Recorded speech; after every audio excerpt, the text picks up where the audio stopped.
Xoş gördük. 472 inventar nömrəsi ilə qeydə alınmış ölkə əhəmiyyətli Nizami Gəncəvi məqbərəsi ilə bağlı sizə qısa məlumat vermək istəyirəm. Nizami məqbərəsi Şeyx Düzü, Şıx Düzü adlanan bir ərazidə yerləşir. Hündürlüyü 22 metr 40 cmdir.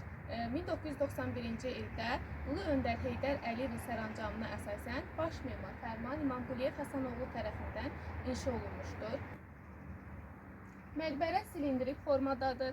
Üst yazıda Nizami Gəncəvinin öz adı yazılıb, aşağıda isə Bismillahirrahmanirrahim yazılıb və giriş hissədə isə doğum tarixi və ölüm tarixi qeyd olunmuşdur.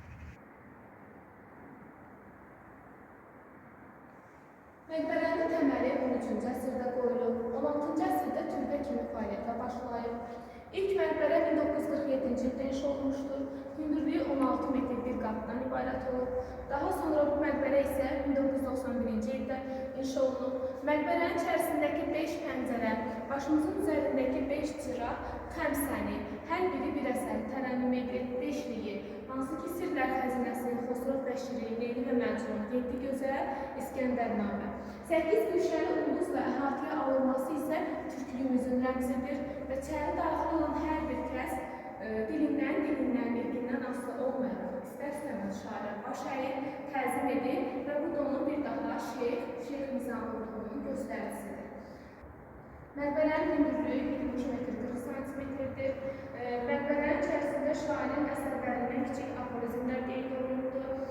Məsəl üçün, nə qədər xəzinə baxdı o gecə, o şənbə gecəsi yox oldu Gəncə. İskəndərnamə əsərində Gəncənin 1139-cu ildə baş vermiş zəlzələsindən bəhs edir. Hamı kişi, qoca və cavan, qoparlı, dəhşətli, fəryad fəlan yenə İskəndərnamə əsərindən zəlzələ haqqında bəhs edən bir aforizmdir. 2012-ci ildə məqbərə ətrafında şairin 870 illiyi qeyd olunub və park kompleksi salınıb.